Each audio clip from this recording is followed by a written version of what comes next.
So ಎಲ್ಲರ ಚಿತ್ತ ಈಗ ಸುಪ್ರೀಂ ಕೋರ್ಟ್ನತ್ತ ಅಂತ ಎಲ್ಲರೂ ಹೇಳ್ತಾರೆ. ಬಟ್ ಯಾರು ಇಲ್ಲ, ಅಭಿಮಾನಿಗಳಿಗೆ ಮಾತ್ರ ಇದೆ. ದರ್ಶನ್ ಅಭಿಮಾನಿಗಳಿಗೆ ಮಾತ್ರ ಅವ್ರ ಪಾಪ ಪೂಜೆ ಪುನಸ್ಕಾರ ಎಲ್ಲ ಮಾಡ್ಕೊಂಬಿಟ್ಟು ಇವತ್ತು ನಮ್ಮ ಬಾಸಿಗೆ ಜಾಮೀನು ಮುಂದುವರಿಲಿ ಅಂತ ಅವರೆಲ್ಲ ಬೇಡಿಕೆಯನ್ನು ಇಟ್ಕೊಂಡು ದೇವರ ಹತ್ರ ಪ್ರಾರ್ಥನೆಯನ್ನು ಮಾಡ್ಕೊಳ್ತಾ ಇದ್ದಾರೆ. ಬಟ್ ಏನಾಗುತ್ತೆ ಇವತ್ತು ಕೋರ್ಟ್ನಲ್ಲಿ ಅನ್ನುವಂಥ ಕುತೂಹಲ ಎಲ್ಲರೂ ಕೂಡ ಇದೆ. ನಟ ದರ್ಶನ್ ಪರವಾಗಿ ಸಿದ್ಧಾರ್ಥ ದವೆ ಅವರು ವಾದವನ್ನು ಮಂಡಿಸಲಿದ್ದಾರೆ. ಸುಪ್ರೀಂ ಕೋರ್ಟ್ನ ಹಿರಿಯ ವಕೀಲರು ಕೂಡ ಬೇಲ್ ಮುಂದುವರಿಸುವ ಬಗ್ಗೆ ವಕೀಲ ಸಿದ್ಧಾರ್ಥ ದವೆ ಅವರು ವಾದವನ್ನು ಮಂಡಿಸ್ತಾರೆ. ಇವರ ವಾದ ಮನವರಿಕೆ ಆದರಷ್ಟೇ ಬೇಲ್ ಮುಂದುವರಿಸ್ತಾರೆ. ಇಲ್ಲದಿದ್ರೆ ಹೈಕೋರ್ಟ್ನಿಂದ ನೀಡಿದಂಥ ಜಾಮೀನನ್ನು ರದ್ದು ಮಾಡುವಂತಹ ಸಾಧ್ಯತೆ ಇದೆ. ಮೊನ್ನೆಯ ಅಬ್ಸರ್ವೇಷನ್ ಅನ್ನು ನೋಡಿದಾಗ ಬಹಳಷ್ಟು ಜನ ಹೇಳ್ತಾ ಇದ್ದಿದ್ರು ಪಕ್ಕಾ ಕ್ಯಾನ್ಸಲ್ ಆಗುತ್ತೆ ಅಂತೇಳಿ. ಹಂಗೆ ಆಗೋದಿಲ್ಲ. ಕೋರ್ಟ್ ಅಬ್ಸರ್ವೇಷನ್ ಮಾಡುವಂಥದ್ದು ಬೇರೆ, ಅದನ್ನು ಹೇಳುವಂಥದ್ದು, ಅಭಿಪ್ರಾಯ ವ್ಯಕ್ತಪಡಿಸುವಂಥದ್ದು ಬೇರೆ ಇರುತ್ತೆ. ಕೆಲವೊಂದು ಟೈಮಲ್ಲಿ ಆಗಬಹುದು, ಆಗ್ಲಿಕ್ಕೂ ಇಲ್ಲ. ತನ್ನ ಅಬ್ಸರ್ವೇಷನ್ ಪ್ರಕಾರ ಡಿಫ್ರೆಂಟ್ ಆಗಿರುತ್ತೆ. ಕೆಲವೊಂದಿಷ್ಟು ವಾದಗಳನ್ನು ಕೇಳಿಸಿಕೊಳ್ಬೇಕಾಗಿರುತ್ತೆ. ಸೊ ಯಾವ ಅಂಶಗಳ ಮೇಲೆ ಬೆಳಕನ್ನು ಚೆಲ್ತಾರೆ ಅಂತಂದರೆ ದರ್ಶನ್ ಪರ ವಕೀಲರು ಆರೋಪಿಗಳ ಬಂಧನದ ಬಳಿಕ memo of grounds of arrest ಒದಗಿಸಬೇಕಾಗಿತ್ತು. So memo of grounds of arrest ಒದಗಿಸುವಲ್ಲಿ ಬಹಳಷ್ಟು ವಿಳಂಬವನ್ನು ಮಾಡಿದರು. ಪ್ರಕರಣದಲ್ಲಿ ಸಾಕ್ಷಿಗಳ ಹೇಳಿಕೆ ವಿಳಂಬವಾಗಿ ದಾಖಲಿಸಿಕೊಳ್ಳಲಾಗಿದೆ ಅನ್ನುವಂಥ ವಾದವನ್ನು ಮಂಡನೆ ಮಾಡ್ತಾರೆ. ಸೆಕ್ಷನ್ 161 ಮತ್ತು 164 ನಡಿಯ ಹೇಳಿಕೆಯಲ್ಲಿ ವ್ಯತ್ಯಾಸ ಇದೆ. ಆ ಸಂದರ್ಭದಲ್ಲಿ IPCಯಲ್ಲೇ ಈ ಪ್ರಕರಣವನ್ನು ತೆಗೆದುಕೊಂಡಿದ್ದು. ಸೊ ಹಾಗಾಗಿ ಸೆಕ್ಷನ್ 161 ಅಂದರೆ ತನಿಖಾಧಿಕಾರಿಗಳ ಮುಂದೆ ಕೊಟ್ಟಂಥ ಹೇಳಿಕೆ, 164 ಅಂತಂದರೆ ನ್ಯಾಯಾಧೀಶರ ಮುಂದೆ ಕೊಟ್ಟಂತಹ ಹೇಳಿಕೆಯಲ್ಲಿ ವ್ಯತ್ಯಾಸ ಕಂಡು ಬರ್ತಾ ಇದೆ ಅಂತ. ಪ್ರಕರಣದ ಚಾರ್ಜ್ ಶೀಟ್ನಲ್ಲಿ 262 ಸಾಕ್ಷಿಗಳನ್ನು ಪ್ರಾಸಿಕ್ಯೂಷನ್ನಲ್ಲಿ ತೋರಿಸಿದೆ.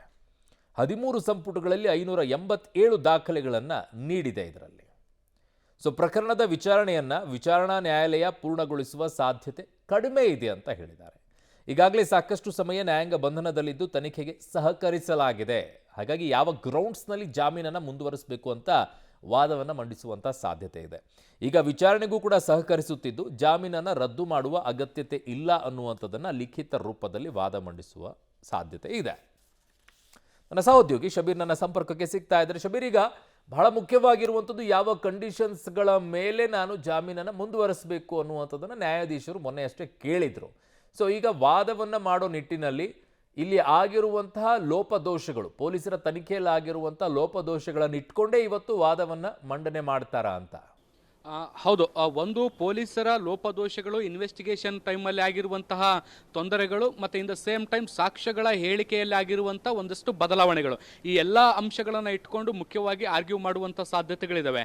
ಈ ಹಿಂದೆ ಕಪಿಲ್ ಸಿಬಲ್ ಅವರು ಕೂಡ ಒಂದು ಸುಳಿವನ್ನು ಬಿಟ್ಕೊಟ್ಟಿದ್ರು. ಅವರು ಅಪೇರ್ ಆದಂಥ ಸಂದರ್ಭದಲ್ಲಿ ಸೆಕ್ಷನ್ 161 ಮತ್ತು ಸೆಕ್ಷನ್ 164ನ ಬಗ್ಗೆ ನಾವು ವಿಶೇಷವಾಗಿ ಗಮನ ಹರಿಸಬೇಕಾಗಿದೆ, ಅದ್ರ ಬಗ್ಗೆ ನಾವು ಆರ್ಗ್ಯೂ ಮಾಡಬೇಕಾಗಿದೆ ಅನ್ನುವಂಥ ನಿಟ್ಟಿನಲ್ಲಿ ಮನವಿಯನ್ನು ಮಾಡಿಕೊಂಡಿದ್ರು.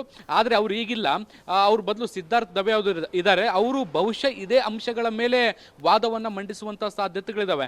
161 ಏನಿದೆ ಇದು ತನಿಖಾಧಿಕಾರಿ ಮುಂದೆ ಕೊಡುವಂಥ ಹೇಳಿಕೆ.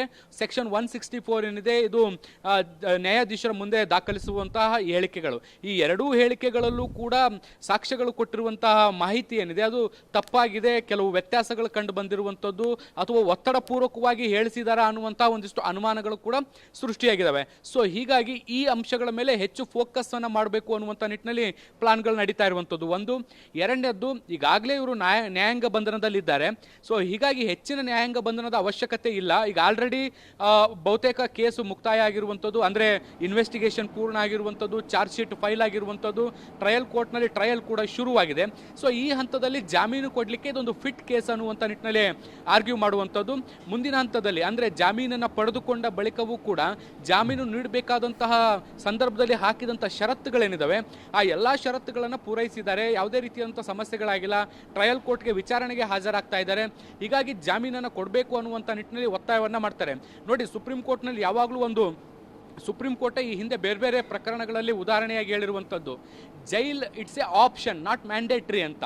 ಅಂದರೆ ನ್ಯಾಯಾಂಗ ಬಂಧನಕ್ಕೆ ಕೊಡುವಂಥದ್ದು ಅಥವಾ ಅವ್ರನ್ನ ಒಳಪಡಿಸುವಂಥದ್ದು ಅದೊಂದು ಆಪ್ಷನ್ ಆಗಿರಬೇಕು. ಬಟ್ ಅದನ್ನೇ ನಾವು ಕಂಟಿನ್ಯೂಸ್ ಆಗಿ ಮಾಡಲಿಕ್ಕೆ ಸಾಧ್ಯ ಆಗಲ್ಲ ಅನ್ನುವಂಥ ನಿಟ್ಟಿನಲ್ಲಿ ಬಹಳಷ್ಟು ಪ್ರಕರಣಗಳಲ್ಲಿ ಅಭಿಪ್ರಾಯವನ್ನು ವ್ಯಕ್ತಪಡಿಸಿತ್ತು. ಹೀಗಾಗಿ ಸಹಜವಾಗಿ ವಕೀಲರು ಈ ಅಂಶವನ್ನು ಕೂಡ ಉಲ್ಲೇಖಿಸ್ತಾರೆ. ಯಾಕೆಂದರೆ ದರ್ಶನ್ ಈಗಾಗಲೇ ನ್ಯಾಯಾಂಗ ಬಂಧನವನ್ನು ಅನುಭವಿಸಿದ್ದಾರೆ, ಟ್ರಯಲ್ ಮುಗಿದಿದೆ, ಚಾರ್ಜ್ ಶೀಟ್ ಫೈಲ್ ಆಗಿದೆ. ಸೊ ಹೀಗಾಗಿ ಜಾಮೀನಿನ ಕಾನೂನಿನ ಯಾವುದೇ ನಿಯಮಗಳು ಉಲ್ಲಂಘನೆ ಆಗಿಲ್ಲ. ಸೊ ಹೀಗಾಗಿ ಒಂದಿಷ್ಟು ರಿಯಾಯಿತಿಯನ್ನು ಕೊಡಬೇಕು, ಜಾಮೀನನ್ನು ಮುಂದುವರಿಸಬೇಕು ಅನ್ನುವಂಥ ನಿಟ್ಟಿನಲ್ಲಿ ಮನವರಿಕೆ ಮಾಡಿಕೊಡುವಂಥ ಪ್ರಯತ್ನಗಳನ್ನ ಮಾಡ್ಬೋದು.